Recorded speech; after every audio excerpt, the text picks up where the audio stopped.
Abiler hoş geldiniz. Hoş bulduk hocam. Nasılsın? İyiyim, sizler nasılsınız? İyiyiz biz de, teşekkür ederiz. Yalı Çapkını 25. bölümü konuşacağız. Abiler öncelikle bölümü beğendiniz mi? Ben açıkçası beğenmedim. Çünkü yine vurucu bir olay gerçekleşmedi. Yine izleyicinin beklediği, izleyicinin artık olsun dediği herhangi bir sahne göremedik. Yine doldurma bir bölüm. Bir de işte Ramazan başlayınca Ramazan tematiğiyle bir bölüm yazılmış. O da çok yapmacık duruyor Korhan ailesi için. Açıkçası hiç beklediğim gibi bir bölüm değildi. Fragman beni daha çok heyecanlandırdı. Bölümü izlediğimde kahroldum yine. Ya fragmanlar artık bence çok sıkıntılı. Bu hafta zaten bir fragman yayınladılar. Rakip dizide gerçekten film fragmanlarına benzer fragmanlar yayınlıyor. Onun harici bölümde evet bende de hani Ramazan teması çok fazla geçmedi. İşte Seyran'ın ne bileyim Kur'an okuması falan bilmem ne. İlginçti ve tabii ki de kendi aileleri içerisinde tutarlı bir olay vardı. Ama hani böyle esprili yanlar dışında çok fazla Ramazan kısmı benim ilgimi çekmedi. Onun harici bölüm geçen bölüme göre bir tık iyiydi. Artık yavaş yavaş anladık. Yani Ferit Pelin'i hayatından çıkaracak ama nasıl çıkaracak? Pelin'in annesini yaptıkları sebebiyle çıkaracağını göreceğiz biz ilerleyen bölümlerde. Çünkü Pelin şöyle bir cümle kurmuştu. Ferit ne olursa olsun hep bana geri dönüyor. Çünkü ben onu yargılamıyorum yani diyordu. Fakat Pelin'in annesinin dahil olmasıyla artık Ferit yavaş yavaş Pelin'den vazgeçecektir diye düşünüyorum. Geçen bölüm o kadar kötüydü ki bu bölüm yapmacıklık ve saçmalıklar olmasına rağmen yine biraz daha olsun Ferit Korhan'ın aksiyon aldığı bir bölümdü. Yani hiç değilse biz Pelin karakterini artık hayatından çıkarmak istediğini net bir şekilde gördük Ferit'in. Ve de güzeldi. Ferit'le abinin yine bir sponsorluk vardı. Orada beraber vakit geçirmeleri, onun da gönlünü alması, abi sende bir sıkıntı mı var, ne oluyor falan gibi yapması sempatikliğini biraz geri kazandırmaya çalıştı. Aslında işte Yalı'nın genç çocuğu ile çalışanı değil de hakikaten iki kardeşmiş gibi duruyorlar. Belki de ileriki vakitlerde öyle bir şey de çıkabilir. Ürün yerleştirmelerinin yapılması da dizileri bir yandan da kurtarıyor. Çünkü çok maliyetli baktığımızda. Reklam verenler artık reklam kuşağı için kanallara o kadar da para kazandırmıyorlar. Yani reklam bütçeleri düştü. O yüzden ürün yerleştirmeler şu an kanalları ve dizileri kurtarıyor. Peki siz bu durumun dizilerin atmosferine etkisi hakkında ne düşünüyorsunuz? Yani gerçeklikten kopartan bir şey mi sizin için yoksa bir önemi yok mu? Genellikle yediriliyor değil mi hocam? Ya güzel yedirildiği yerler var gerçekten. Dediğin gibi şimdi televizyonda eskisi kadar normal reklamlar para getirmiyor. Ürün yerleştirme birçok mecrada bulunmanı sağlıyor aslında. Ben başarılı buluyorum. Çok da etki etmiyor bence senaryoya.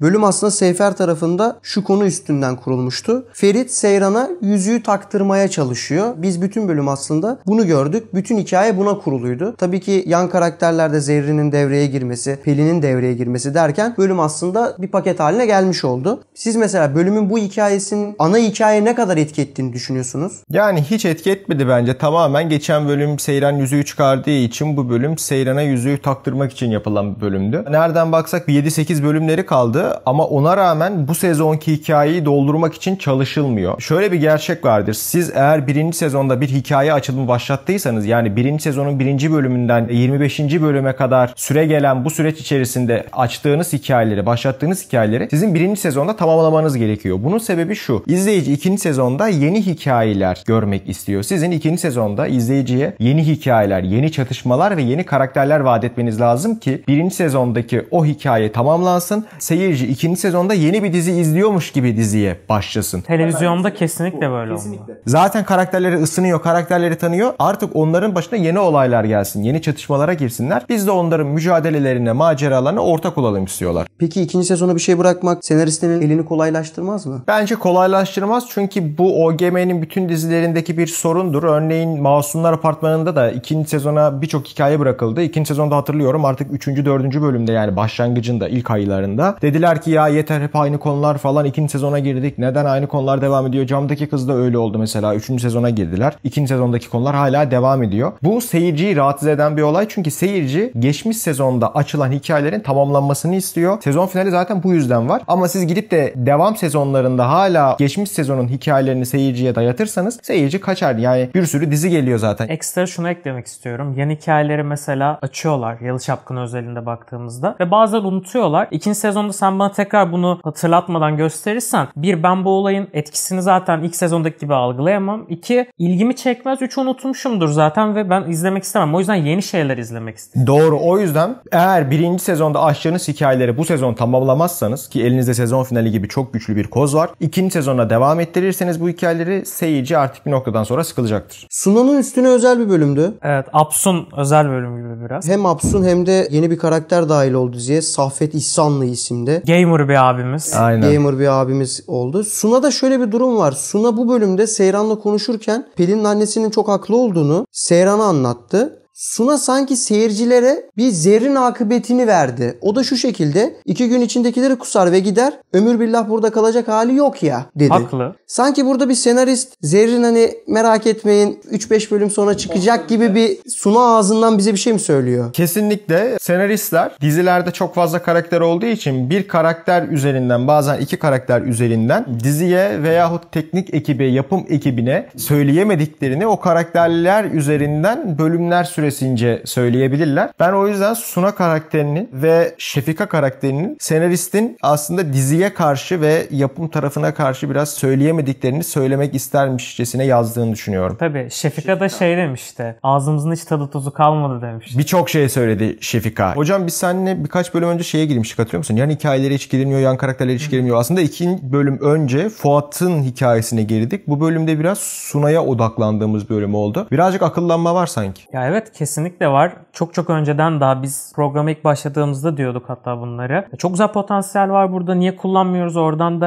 üçlü çatışma olmasa bile yine de bir imkansız aşk olayı da göreceğiz falan. Bu bölüm benim ekstra ilgimi çeken şey şuydu. Yalı Çapkını olarak adlandırılan Orhan'ın aslında gençliğindeki Pelin'i olan Defne'yi evine ziyaret etmesi, hasta ziyareti vardı bir. Ve onu hayatından çıkaramayışını gördük. Aslında Ferit'le birazcık böyle bir benzer durumları var ama bunun temel sebebi Gülgün'ün çok pasif bir karakter olması. Bunları Seyran'da görmeyeceğiz ama eğer Seyran pasif bir karakter olsaydı aslında bu olaylar yaşanabilecekti. Seyran biraz dizginliyor Ferit'i. Çok ilginç bir güzel olay da gördük orada sanki. Zaten Kazım'ın daha önce Orhan'a söylediği bir şey vardı. Benim kızım sizin eşiniz gibi mi olsun, ifakat gibi mi olsun diye. Aslında o da bir nevi bir mesajdı. Seyran Gülgün gibi olamaz asla. Yine şunu gördük. Çocuklar babalarının yolundan gidiyor. Yani bu artık senaryo yazarken bir klasik oldu. Çocukları hep babalarına benzetmeye çalışıyorlar. Klişe midir? Klişe ama bazı klişeler her zaman tutar. Pelin peki annesine mi benziyor? Pelin de kesinlikle annesine benziyor, yani bilerek benzetmişler. Bu arada ben bu bölüm Pelin'in kuzeninin de dahil olmasıyla birlikte o tarafta da bir takım yeni hikaye açılımları bekliyorum açıkçası. Yani Burak da kullanılacak bence birkaç bölümde. Zerrin'le Seyran görüşmesinde, tanışmasında diyeyim. Şöyle bir durum var. Zerrin diyor ki birinin çıkıp gerçekleri suratınıza vurması gerekiyordu. Ne bu gerçekler hocam? Ya boş bir diyalogtu.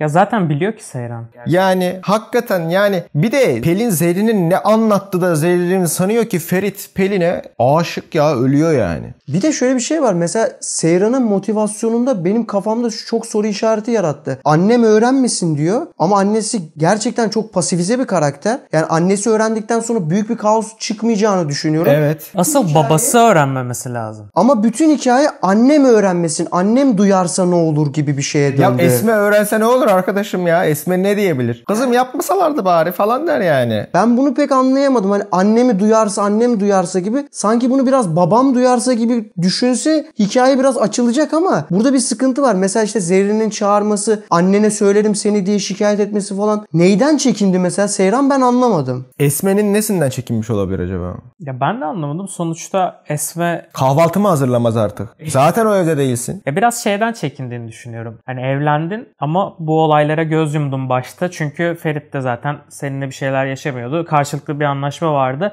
Bunu nasıl kabul ettin kızım falan tarzı bir şey mi bekliyor? Gelmez ki öyle Ya bir şey. Esme öğrense ne olur? Biz şöyle bir diyalog duymadık mı arkadaşlar bu dizide? Yine bizim kötümüz dedi mesela Kazım için. Kazım Esme'yi de dövdü, kızları da dövdü. Yani uygulamadığı fiziksel şiddet, psikolojik şiddet Odaya kalmadı. kapattı yani. Tabii ondan sonra Esme gitti Seyran'a dedi ki yine bizim kötümüz dedi. Esma aslında öyle bir karakter. Giyimi değişmeye başladı, tavırları değişmeye başladı ama bu hikayenin Seyran tarafındaki motivasyonu çözemedim ben. Annen öğrense ne olur yani? Anne sanki çok güçlü bir karakter. Çok saçmalıktı ya. Biraz daha geçmiş bölümlere bakarak senaryo yazılsa iyi olur. Şimdi Zerrin hikayeye dahil olduktan sonra şöyle bir şey görüyoruz. Aslında sizin geçen bölümde söylediğiniz Pelin bu diziden çıkması lazım lafı sanki Zerrin buna çok güzel bir paravan olacak gibi geliyor. Sanki burada biraz senaristi de tebrik etmemiz gerekiyor gibi geldi bana. Tabii o bildiğin Zerrin karakterini Pelin karakterini çıkartmak için eklemiş gibi değil mi? Pelin'le zaten geçen bölümde konuşmuştuk. Öyle apar topar bir şekilde gönderemezdiniz hani saçını çekerek. Bayağı kaos bir şekilde çıkacak ve bunu Ferit'in artık kabullenip çıkması gerekiyor. Bu noktada Zerrin'in dahil olmasını anlamış olduk. Ve ayrıca yayınlanan fragmanda gördük ki her şeyin arkasındaki kişi İfakat'mış. Evet. Yani İfakat aslında dizinin tam bir çatışma yaratan, çatışma çıkartan ögesi. İfakat olmasa bu dizideki bu gerilim ve bu entrika olmazdı. Biz onu görmüş olduk. Yani İfakat'ı çıkar, Yalı'daki bütün entrika kaybolur hocam. Öncelikle müştemilat tarafı var 1. Fuat Suna var. Fuat Suna var 2. Şimdi yeni karakter geldi Saffet. İfakat'e bağlı bu olay. İfakat ofise geldi. Ofisteki o itibarını gördük. Yani aslında bütün hikayede bütün kollar İfakat'e bağlanıyor. İfakat'in yarattığı çatışmayı seyrediyoruz çok aslında biz. Çok güçlü bir karakter ve çok da güzel oynuyor. Orhan da ona bağlı bu arada. Bu bölüm hatta konuştular. Çözmesini istedi Orhan bir şeyleri. Babamı eve getir falan hani işleri öğrenmesi tarzı konuştular yani. Peki bir senaristin tek bir karakter üstünden bu kadar çatışma çıkarması mantıklı bir şey mi? Eğer ki o karakter çok dominant ve çok baskın bir karakterse o topluluk, o aile genelinde evet doğru. Bunda garipsenecek bir durum yok. Çünkü İfakat o ailenin neredeyse değil en dominant. Ama şöyle bir şey var. Neredeyse ne konuştuysak Seyran Ferit ilişkisinde şu an dahil oldu. Her şeyde İfakat var. Bu bana göre bir ikinci sezon için hikaye açılımıdır. Çünkü Seyran'ın hanım ağa olma durumu var. Yani Halis'in dediği bir şey vardı. İşte Seyran benden sonra bu evin ağası olacak demişti Latife birkaç bölüm öncesinde. O yüzden İfakat'e tüm bu güçleri vermek ikinci sezonda İfakat ile Seyran arasında bir evin hanım ağalığı, taht savaşları çıkaracak bir konu. O yüzden İfakat üzerinden gitmesi bence yanlış değil. Normal. Ve İfakat da aslında Ferit'in evliliğini empoze eden kişiydi baktığımızda ilk bölümlerde. Evlendiren kişiydi zaten. Evlendiren kişiydi tabii canım. Yani o yüzden de organizatörlük yeteneği gerçekten çok üst düzey ve Halis saha üzerinde bile güç kurabiliyor yani. Rakip bir ailenin çocuğunu getirip Sunay'a yamamaya çalışmak aslında falan. Bakarsan hikayeyi başlatan İfakat. Yani bu iki aileyi birbirine tanıştıran, Ferit ile Seyran'ın tanışmasına da vesile olan İfakat. Sunay'la ilk başta evlenmesini istemişti. Sonra tabii kader başka bir şekilde alanını ördü ama belki hikayenin sonunu da İfakat getirecektir. Bunu da söyleyebiliriz. Tabii. İpucu olsun. Uzun süre dizide biz 10 bölüm ne izledik dedik. Daha sonrasında Zerrin geldi biz nasıl bir karakter izledik dedik. Fakat şu an fragmanda da gördüğümüz üzere bütün hikaye İfakat'e bağlanan bir çatı altında. Yani aslında senarist tarafında kurduğu bazı belki yanlış çatışmaları bu şekilde örtbas etmiş olamaz mı? Yani zannetmiyorum. Senaristin örtbas etmesi gereken şeyler başkaymış. Bu bölüm onu gördük aslında. Beni çok rahatsız eden bir durum vardı. Şimdi arkadaşlar Korhan ailesi sahura kalktığını görüyoruz. Halis'in muhafazakar bir aile geleneklerine bağlı olduğunu, çocuklarından ve torunlarından da o gelenekleri beklediğini daha önce görmüştük, duymuştuk. Ama ne çocukları ne de torunlarında öyle bir gelenek yok. Yani Orhan yengesiyle birlikte oluyor. Ferit'in yalı çapkını olduğu ortada. Ama ne hikmetse bunlar sahura kalkarak günah çıkartıyorlar galiba. Ama sen bunu niye böyle düşündün ki? Yani niye böyle okudun ki hikayeyi? Sonuçta sadece aşırı dindar, aşırı muhafazakar, aşırı mütedeyyin aileler oruç tutmaz ki. Kötü şeyler yaptı diye oruç tutmaz, bu kafa niye böyle oldu? Ben onu anlamadım. Niye bunun böyle düşündün? Bunun sebebi şu. Sen sahur sahnesini Korhan ailesi sahura kalkmış gibi gösterip de ondan sonraki sahnede Pelin'le Zerrin'in kahvaltı yaptığını, yani hikayede kötü olarak bildiğimiz Pelin'le Zerrin karakterinin kahvaltı yaptığını gösterirsen bana ideolojik olarak alttan alta şu mesajı aşılarsın. Kötü olan iki karakterimiz var değil mi? Kim? Pelin'le Zerrin. Pelin'le Zerrin oruç tutmuyor ama ne hikmetse bizim melek olarak bildiğimiz Seyran ve diğer ev ahalisi işte Halis oruç tutuyor. O zaman bu şu demek mi? Yani oruç tutmayanlar kötüdür ama Seyran gibiler başını örter, namaz da kılar. Bir de şu konuda samimi değiller. 24. bölümde YouTube kapağına Seyran'ın gecelikte açık bir fotoğrafını koyup da 25. bölümde başını kapatıp Kur'an okutmak, bu çok yapay. Yani böyle şeylere gerek yok. Peki madem böyle bir gerçeklik vardı, Ramazan teması işlenecekti, niye o zaman mesela Pelin'le Zerrin'e böyle bir kahvaltı sahnesi yazdı? Hiç girme o topa. Hiç girme. Tamam da şöyle değil mi? Sonuçta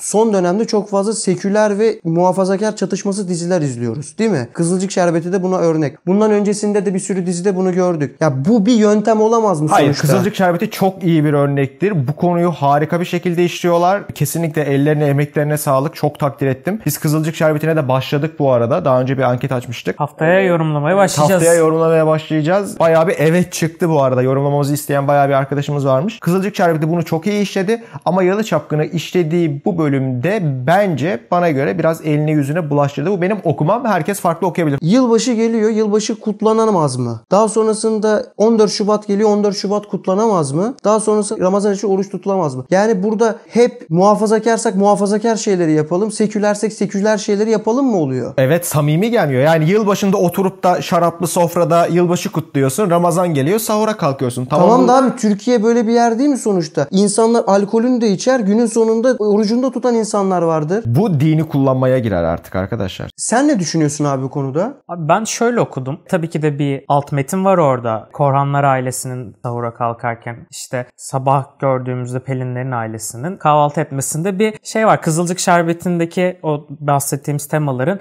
aslında burada da birazcık uyarlamasını yapmak, oradan da birazcık izleyici almak için yapılmış güzel bir tematik bir olaydı. Basitçe, dini hassasiyetler üzerinden rakip diziden seyirci çekmeye çalışmak çok basitçe bir hamle. Ben hiç dini hassasiyet üstünden olduğunu düşünmüyorum. Yapma hocam. Yılbaşı kutlandı. 14 Şubat'ta 14 Şubat kutlandı. Şimdi Ramazan geldi. Ramazan ayıyla alakalı bölüm yapılıyor. Yani günümüzde sitcomlarda da St. Patrick's Day geliyor. St. Patrick's Day özel bölüm yapılıyor. Şükran günü özel bölüm yapılıyor. Bunlar dini özel günlerken daha sonrasında oturup birlikte bira da içiyorlar. Yani bence bu okuma çok yanlış bir okuma. Ben dinin kullanıldığını düşünüyorum burada. İki karakter üzerinden kötülerin oruç tutmuyor olarak gösterilip iyilerin oruç tuttuğu bir verilmek istenen mesajı reddediyorum. Bence burada kötü iyi ayrımını daha doğru düzgün yapmamız lazım. Çünkü Seyran da Ferit de kendi işlerinde iyilikleri de var, kötülükleri de var. Saf kötü, saf iyi değiller. Ferit oruç tutarak günah mı çıkartıyor? Yani yaptıkları ortada. Zerrin de saf kötü bir karakter değil. Bugün dizide şöyle bir cümle kullanıyorsa, o bir annedir, anne böyle düşünebilir deniyorsa bu kötülük yaptığından dolayı da değildir. Bence burada kötü onlar, iyi onlar diye okumaman gerekiyordu burayı. Her neyse. Ya şimdi dizilerimiz yurt dışına satılıyor ve yabancı dizilerde de bahsettiğin olayı görüyoruz. Özel günlerin kutlanması ve onlar aslında öyle dindar karakterler değil çoğu baktığımızda. Şu an Türkiye'nin geneline baktığında Türkiye'de Ramazan içerisinde birçok insan oruç tutuyor. Bu yılda kimin oruç tutup kimin oruç tutmayacağına bizim karar vermemiz çok saçma. Tutan var olabilir, tutmayan olabilir. Bunun gerçekçiliğini sorgulamaya bence gerek yok. Çünkü Türkiye'nin içinde olan bir gerçeklik bu zaten. Tutan insanlar var, tutmayan insanlar var. Bunların dindar olup olmamasıyla bir alakası yok bence konunun. Bir de biz mesela çok karışık bir toplumuz ya. Mesela Korhanlar ailesi dıştan muhafazakar görülüyor. Halisa hep böyle tematik konuşmalar yapıyor. Ama onları hani görüyoruz ki hani bir sürü olayın içerisinde de bulunuyorlar. Genel şarap da içiyorsun bir gün ama bir gün şey de tutuyorsun. Aslında bu bizim ülkemizin de gerçeği. Biz biraz doğu batı arasında kalmış bir toplumuz. Türkiye'de oruç kavramı, sahur kavramı, iftar kavramı bazı kesimler tarafından kültürleşmiş bir öğe de olmuş durumdadır. Dinle değil de kültürel olarak bir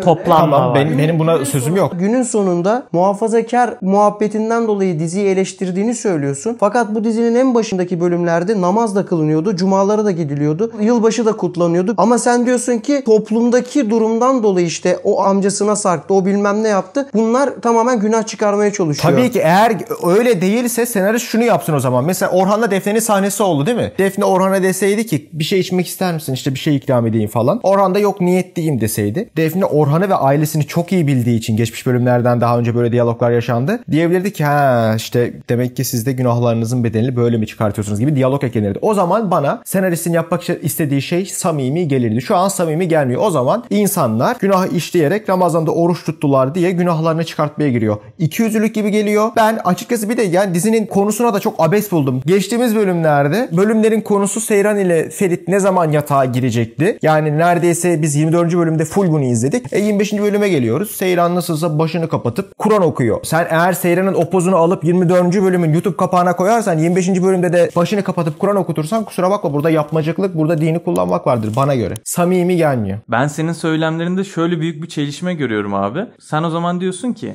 namaz kılan, oruç tutan herhangi bir insan kötü olamaz. İmkanı yok bunun diyorsun. Ama Türkiye'de insanların büyük kısmı da böyle. Yani bir insan oruç tutuyor diye saf iyi olamaz. Böyle bir şey yok yani. Hepimiz insanız. İyi taraflarımız var, kötü taraflarımız var, griler var. Yani bu karakterlerde siyah ya da beyaz değil, en azından olmamalı. Doğru. Ben buna katılıyorum. Ben bunu destekliyorum. Benim demek istediğim şu. Madem Korhan ailesi sevabıyla günahıyla sonuçta insanlar arkadaşlar. Elbette Orhan'ın da İfaket'in de günahı olacak. Halis çok mu melek? Değil. Seyran çok mu melek? Değil. Bu insanlar tabii ki oruç tutabilirler, namaz kılabilirler. Benim buna sözüm, benim buna herhangi bir eleştirim yok. Benim eleştirim şuna. Siz bu karakterleri böyle gösteriyorsanız Pelin ve Zerrin'in karakterini neden oruç tutarken göstermediniz? Bunlara neden kahvaltı mesela yaptırdınız? Diyelim ki bu aileyi seküler olarak göstermek istiyorsunuz. Diğer aile muhafazakar. Ama muhafazakar olarak gözüken ailenin içinde yaptıkları günahları biliyoruz. Yani haramı helali ayırt edemeyen bir aile olduğunu biliyoruz ama ne hikmetse muhafazakar bu aile. Türkiye gerçeği midir? Türkiye gerçeğidir, o ayrı. Ama siz gidip de Pelin ve Zerrin'in karakterine işte seküler aile diye oruç tutturmazsan ben buradan şöyle bir mesaj algılarım. Ve sadece ben değil bu arada. Birçok insan böyle mesaj algılamış. Bize çok fazla mesaj geldiği için biz bu konuyu Twitter'dan yazmayı gereği hissettik. Bizim DM kutumuza 20-25 tane mesaj geldi. Yani biz oruç tutmuyoruz diye biz kötü olarak mı lanse edildik falan diye. İnsanlar sanki Dizi Çapkını'nın kendi görüşüymüş gibi düşündüler. Ama bize gelen mesajlar sonucunda biz bu eleştirileri sosyal medyamıza taşımak istedik. Çünkü ciddi bir mesaj trafiği yaşandı. O nedenle biz şunu diyoruz. Oruç tutmayan Pelin ve Zerrin karakteri hikayede kötü olarak gözüküyordu. Senarist veyahut yapım tarafı belki bilinçsizce oldu bu durum ama sanki kötü olan karakterler oruç tutmaz ama iyi olan karakterler oruç tutar gibi. Abi ifakat ne? İfakat da oruç tutmasın o zaman. Senin dediğine mi gelelim yani oluyor? Mantık bu mu? Migreni tutsun İfakat. Bu mu abi? Ya peki madem öyle de abi o zaman neden mesela Defne üzerinden mesela Orhan'a bir laf söyletilmiyor? Niye söyletilsin abi? Ben onu anlamadım. Yani her neyse bence bu konu kapanmayacak gibi geliyor. İleriki bölümlerde daha detaylı konuşacağız. Ramazan devam ediyor. İftar şeyleri gelir ya. Daha bu tarz çok sahne göreceğiz muhtemelen. Ömer dizisiyle galiba ortak bir cami sahnesi falan da çekmişler birlikte. Tanıtım amaçlı. Bu tarz sahneleri göreceğiz gibi geliyor. Sadece şunu söylemek istiyorum. Nasıl ki dizilerde alkol kullanımı var. Bu hayatın gerçeği. Dizilerde elbette namaz kılınmalı da. Dizilerde elbette oruç tutulmalı da. Buna herhangi bir eleştirim yok. Yani alkol almak, sigara içmek nasıl hayatın gerçeği ise namaz kılmak ve oruç tutmak da o kadar hayatın gerçeği. Yani Müslüman bir toplumda yaşıyoruz. Benim buna herhangi bir eleştirim yok. Elbette Ramazan bölümü çekilebilir. Benim eleştirim şuna. Pelin ve Zerrin'in karakterinin kahvaltı sahnesinin eklenmesi izleyiciler tarafından farklı okunma gereği duyulmuş. Yani oruç tutmayan izleyicilerimiz, takipçilerimiz şöyle yorum yapmışlar. Pelin ve Zerrin üzerinden biz eleştiriliyoruz. Ben de açıkçası bundan rahatsız oldum. O yüzden böyle bir eleştiri yapma gereği hissettim. Bu benim okumamdı. Ya ben tamamen pazarlama amaçlı olduğunu düşünüyorum yurt dışı satışlar için. Başka bir art niyet çok göremedim. Biraz da rakip diziden seyirci çekilmeye çalışılmış. Tabii bir de o var. Evet. Ama hala kaybediyorlar. Reytinglere bakarsak Kızılcık Şerbeti gitgide yükseliyor. Dilerseniz son sahneye geçelim. Son sahnede Zerrin bir oyun kurdu. Ferit'i Pelin'in yanına çağırdı. Daha sonrasında Seyran'ı arayarak önemli bir şey var dedi. Buluşmamız lazım dedi ve eve çağırdı. Seyran Ferit'i gördü. Ben şunu anlamadım. Abi evde kapı çalınıyor. Kimse dönüp bakmıyor. Seyran geliyor kapıdan içeri giriyor bakıyor.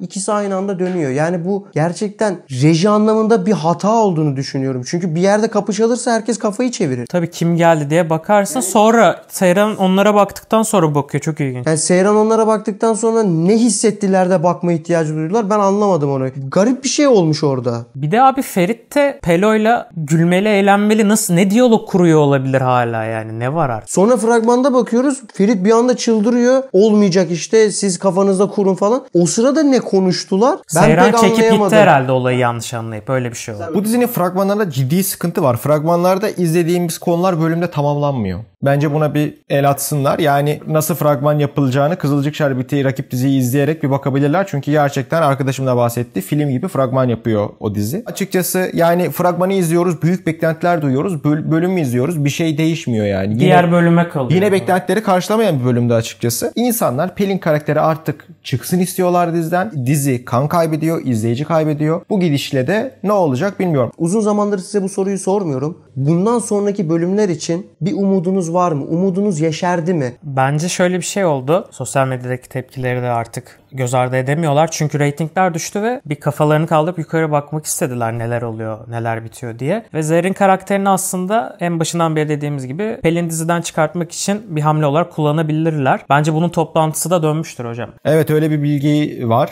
Twitter'da gördüm. Senaryo tarafında Pelin karakterinin çıkarılması üzerine bir toplantı yapılmış. Öyle bir bilgi geçiyordu Twitter'da. Böyle bir duyum vardı. Doğruluğu yanlışlığını bilemem. Ama artık aksiyon alınması gerek dediğim gibi. İzleyiciler artık Pelin karakterinin diziden çıkmasını istiyorlar. Pasifize edilmişti birkaç bölüm daha. Bu bölüm yine çok sahnede Pelin karakteri karşımıza çıktı. Zaten son sahneye anlam veremedim. Yani Ferit de Pelin hala dediğin gibi neye gülüyorlar? Fragmanı izledik. Tam tersi bir olay var. Ya açıkçası bunlara gerek gerek yok. Yani bazı şeyleri tadında bırakmak gerekiyordu. Tadında bırakılmadı. O yüzden izleyicilerden gelen tepkileri ve kan kayıplarını normal karşılamak gerek. Sen olsan Pelin karakterini nasıl yazardın? Ben olsam Pelin karakterini çatışma yaratıcı bir konumda Ferit ile Seyran'ın tam ortasına konumlandırırdım ama tadında bırakırdım. Şimdi yani 23 bölüm boyunca Ferit Pelin'le mi gidecek? Seyran'da mı kalacak? Seyran'ı seviyor. Seyran'dan sıkılınca Pelin'e gidiyor ya. 17. 16. bölüm müydü? Ben tam hatırlayamadım. Gitti yine Pelin'le öpüştü ya Ferit. Tam Seyran'la her şey yerli yerine oturmuşken. Bence sen şöyle yapardın diye düşünüyorum. Ferit yavaş yavaş Pelin'den kopar, Seyran tarafına giderdi yani. Sen adamsın. Arkadaşını nasıl bu kadar iyi tanıyorsun? Sen mesela nasıl yapardın abi? Hocam ya bu tarz benzer bir şey yapardım. Yavaş yavaş koparırdım. Ya da bir ara böyle düşürür, sonra bir emin olamazdı Ferit hani karakter yapısından Şu an dolayı. olduğu gibi aslında. Ama şu an şöyle bir sıkıntı vardı. Artık o kadar çok biz Pelin gördük ki bir an sadece o üçünün arasındaki ilişkiyi biz izlemeye başladık bölümlerde ve denge tutturulamadı. Yani o dengeyi tutturmak için aslında senarist onu düşündü. Ben bu dengeyi tuttururum, sıkıntı olmaz dedi. Ama onu herhalde şimdi tabii ki de bölümler revize falan yiyor. Bir noktadan sonra tutturamadığını ve seyircinin de o kadar sempati duymadığını fark ettik. İpin ucu kaçtı. Evet. Yani aslında kurgulanmıştı, belliydi. Yani Pelin karakterinin nasıl kullanılmak istendiği senarist tarafından belliydi. Ama onu istediği düzene oturtamadı. Ben senaryo yazarının zeki olduğunu düşünüyorum. Gerçekten bazı yerlerde özellikle bizi şaşırttığı oluyor. Ama Pelin konusunda bence kendisi de pişmandır. Belki dizi bittikten sonra bir röportaj falan olursa o zaman anlarız. Tabii bir de yani senaryo yazarına ben çok da yüklenmek istemiyorum. Dediğim gibi daha önce de 140 dakikalık dizi izliyoruz. 120-110 sayfa senaryo yazılıyor. O yüzden senaristin eleştirilmesi bana biraz haksızca geliyor. Şöyle bir tavsiyem var. Siz arkadaşlar evinize bilgisayarınızı açın, önünüze koyun. Sayfalarca sadece random atın. İşte basın klavyeyi. Bakalım ne kadar süre dayanacaksınız. Artık 10. sayfaya geldiğinizde sıkılacak bırakacaksınız. Diğer gün tekrardan. O yüzden bu insanlar düşünerek mantıklı, tutarlı bir şekilde bir hikaye kurarak kafalarında sonrasında o hikayeyi diyaloglara ve yazıya, metne dökerek bir senaryo yazıyorlar ve bu senaryonun sayfa sayısı 120. O yüzden elbette mantık hataları olabilir, elbette teknik hatalar olabilir. Bizimkiler sadece yapıcı eleştiri. Belki hiç